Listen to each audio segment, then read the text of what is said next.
Hey, what's up, everybody? I am just headed into the clinic at UCSF for to meet with my doctor and my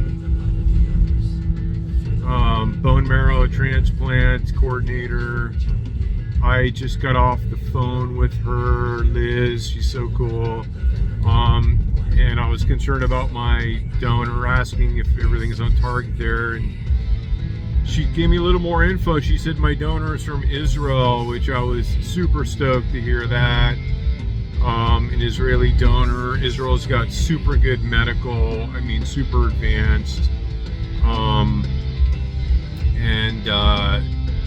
Yeah, it makes a lot of sense. My parents are from Israel, not directly. Italy and Poland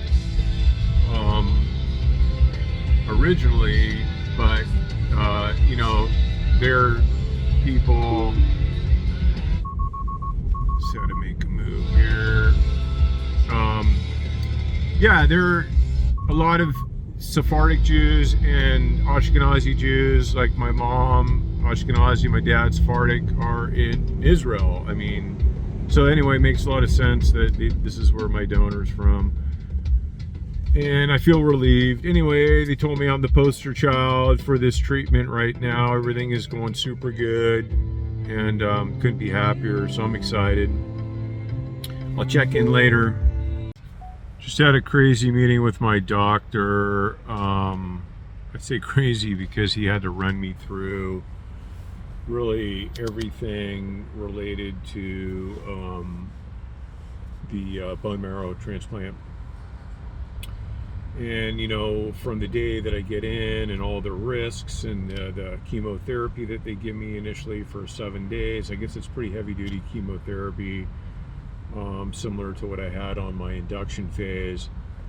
And then they start putting you on this other drug, and about day 7, I think it is, it'll be the Tuesday after I'm admitted.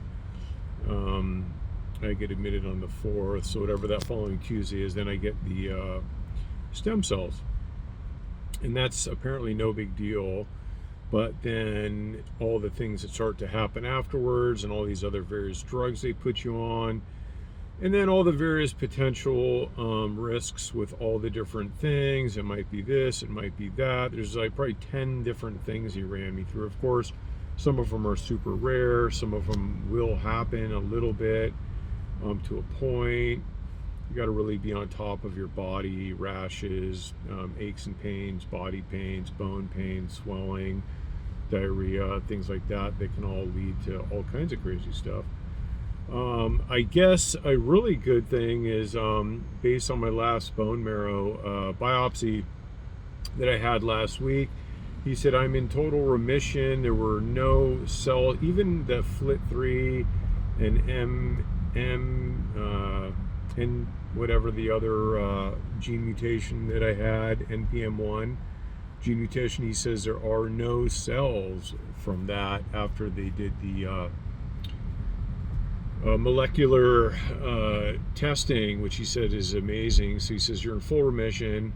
And so I'm asking, well, do I even need this transplant? And he's saying, well, he highly recommends it because AML is super aggressive. It will come back. So I have like a 30% life expectancy for like 3 more years.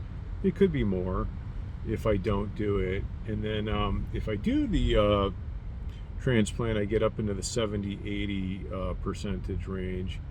So, and I could even get better, where there's no chance of there's always a chance of reoccurrence, but just better than 70-80. And he said, based on everything that we've seen so far, he feels like I'm in the upper percentile. So I don't know. Do nothing, 30%, take a high risk of potentially dying during transplant, and all these complications, and opening yourself up to all these organ failure and higher risk of different kinds of cancers, and there's a whole host of other things that come along with getting this transplant. I don't know. I think the transplant's the way to go. I don't want to have to, plus I'd have to do chemo like 3 or 4 more times.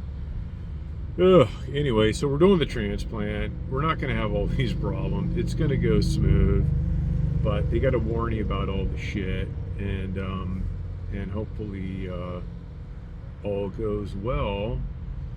I recorded this session with the doctor. I missed the beginning of it a little bit, but 1,000 feet. Keep left to stay on Interstate 80 I was thinking about posting it because it's pretty crazy to listen to, but I don't think anybody really wants to hear that crap. But just a lot of risks, and probably he rattled off like 10, maybe 15 different things that can happen, and some of them have some pretty severe consequences, and others don't. So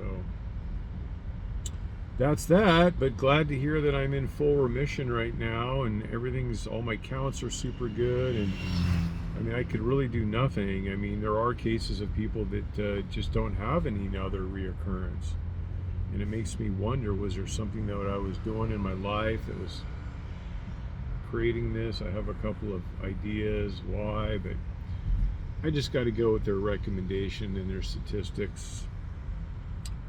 I don't know. Anyway, so that's it. That's all I got. March 4th going in. Yep. That's what we're going to do. We're carrying on. So that's all I got for now, and we'll talk to you probably on March 4th. All right. Love you all. Be well. Out.